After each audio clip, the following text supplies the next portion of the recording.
da Nicoletta, oggi ti vorrei parlare nella pillolina di un argomento che a me sta molto a cuore, i bisogni umani. Perché se tu riesci a soddisfare tutti i 6 bisogni umani, secondo la teoria di Anthony Robbins, a livello lavorativo, professionale, personale, affettivo, probabilmente sei una persona serena e in pace con se stessa. E quali sono questi bisogni? Il primo bisogno è la sicurezza. Non è importante solo sapere il bisogno, è anche importante sapere qual è il veicolo che ti porta a quel bisogno. Ti faccio un esempio, la sicurezza, cos'è che mi rende sicura nella vita?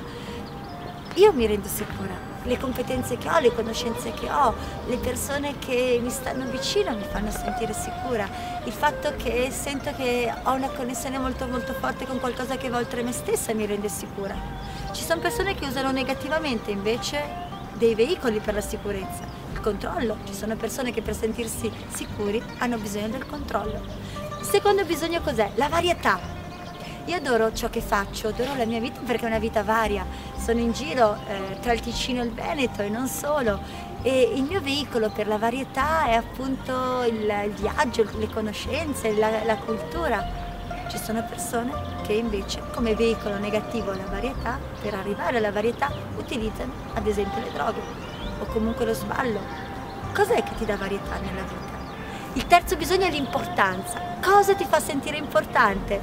E io veramente mi sento importante per le persone che amo, per le persone che mi stanno vicino, mi sento importante per so io chi, mi sento importante per le persone con cui lavoro.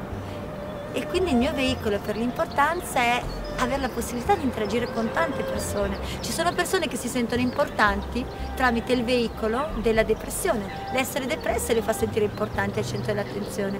Cosa ti fa sentire importante? Il quarto bisogno umano è la connessione e il legame. E io adoro tutto ciò che faccio perché mi fa sentire connessa con le persone, connessa a qualcosa che va oltre me stessa. Cosa ti fa sentire connesso? Poi ci sono i 2 bisogni spirituali. Il primo bisogno spirituale è la crescita. Cosa ti fa sentire che stai crescendo?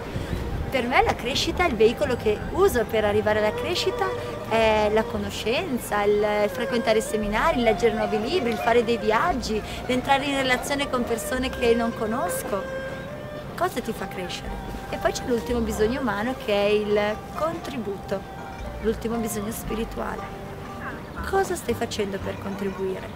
Cosa ti permette di sentire che sei nella soddisfazione del bisogno del contributo? Io sento che per me contribuire è poter dare un pezzo di me alle persone, poter lasciare un segno nelle persone, poter magari anche, perché no, avere la possibilità di fare del bene a delle persone, magari anche a un paese del terzo mondo, dare una piccola parte di quello che posso avere di mio a una scuola o a qualcosa che mi permetta di mantenere qualcun altro. Cosa ti fa sentire che stai contribuendo? Questi sono i 6 bisogni e pensa, usi veicoli positivi o usi veicoli negativi per arrivare a questi bisogni? E un'altra domanda ancora importante, cosa ti fa sentire bene? Nella tua relazione di coppia soddisfi tutti questi bisogni? Nella tua azione lavorativa, nel tuo mondo lavorativo soddisfi tutti questi bisogni?